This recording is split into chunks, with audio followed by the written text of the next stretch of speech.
Hi, everybody. It's Jason with Life at Dad's House, and today we're doing a book review, but this isn't just any book review. This is a conversation about how to raise kids who don't fold under pressure, kids who are mentally strong, emotionally stable, responsible, confident, and resilient, because let's be honest, life isn't really getting any easier. This book is called Raising Mentally Strong Kids by Dr. Daniel Amen and Dr. Charles Fay.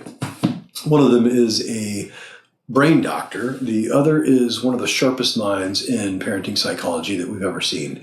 And what they've done is put together a framework that combines two things that most parents never seem to connect, and that's neuroscience and discipline.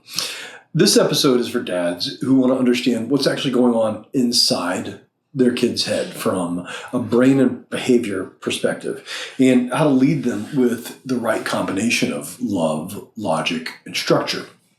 So we're going to cover the brain science behind focus, meltdowns, impulse control, anxiety, and mood swings, and how simple shifts in things like nutrition, sleep, and lifestyle can change a child's ability to self-regulate. Then we're going to do a deep dive into the love and logic model. If you don't know it yet, you should. This is how you lead your kids with empathy and boundaries without becoming the angry dad, the pushover dad, or the lecture everyday dad. We're going to break down how this model handles defiance, meltdowns, power struggles, and the day-to-day battles that every father faces, especially if you're parenting solo. So if you've ever found yourself thinking, why isn't this getting through to them? This episode is going to answer that question. By the end of this, you'll have a working blueprint for what's actually in this book and how to apply it in the real world at Dad's house. So let's get to work. Now, if you've ever looked at your kid mid-meltdown and thought, what is wrong with you? Here's the truth. There might be nothing wrong with them, except their brain isn't really working the way that it's supposed to. And this is where Dr. Daniel Amen comes in. See, he's not a parenting expert. He's a brain expert. And his point is simple. Behavior starts inside the brain. You can't out-discipline a brain that's exhausted or overstimulated, underfed, or just generally dysregulated. And when the brain's not healthy, it shows up as defiance. You'll see it in mood swings, meltdowns, lack of focus, no impulse control. And you start thinking your kid is being disrespectful or lazy or rebellious, when really the truth is parts of their brain are just not firing correctly. So the book breaks it down like this. You have the prefrontal cortex, and this is like the command center. Focus, self-control, follow through. When this part runs low, you get the kid who acts before they think. Constant distraction, zero impulse control. Then you have the amygdala. That's the threat detection system. This is the fight or flight or freeze. When this part runs hot, your kid lives in survival mode. Constant overreaction and anxiety and explosive emotions. Then you have the temporal lobes, and this is mood regulation, learning, and emotional stability. And if that glitches out, you get the mood swings, the aggression, and a total inability to process what's happening socially.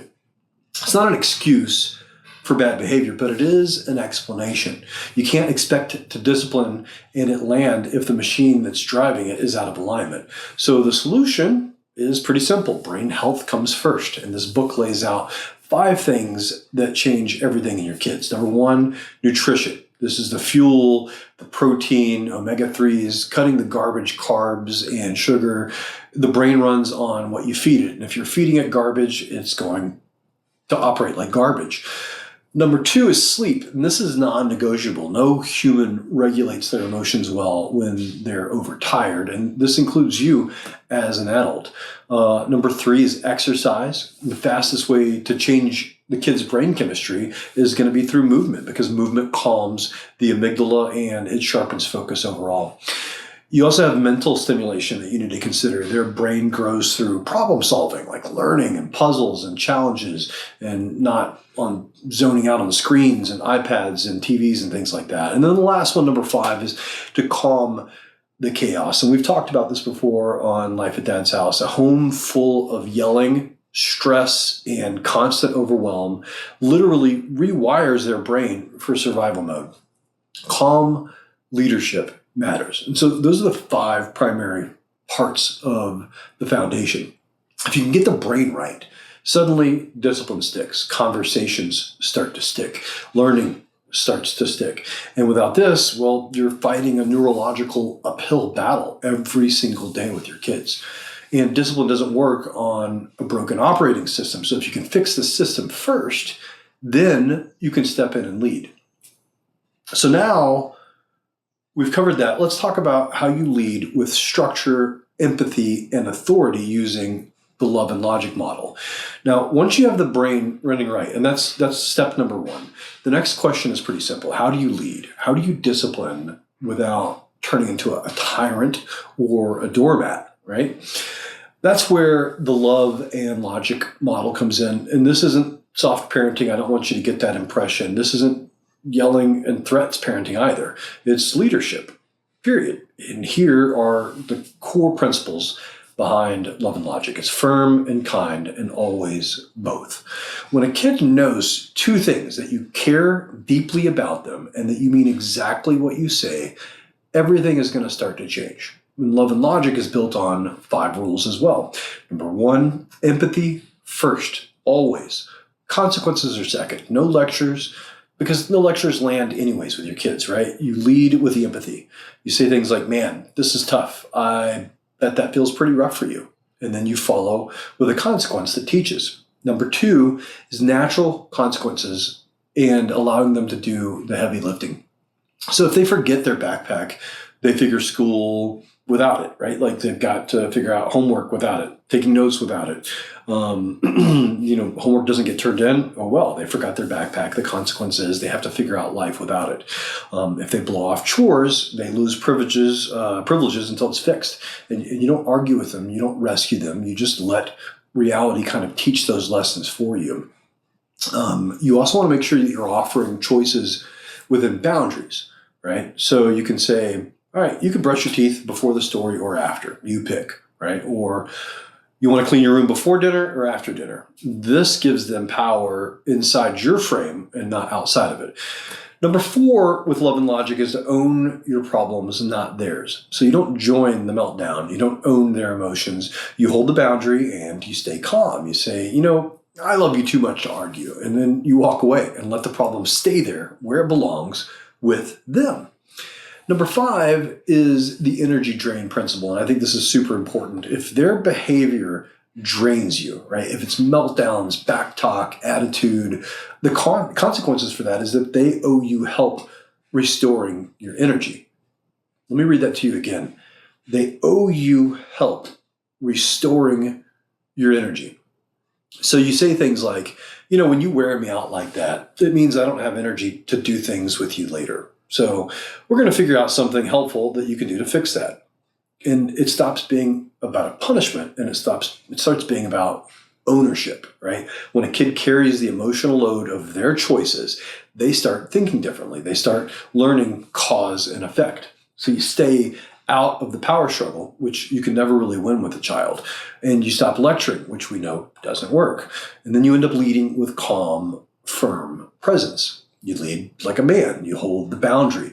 Love never goes away, but neither do the consequences. And that's how love and logic works in real life.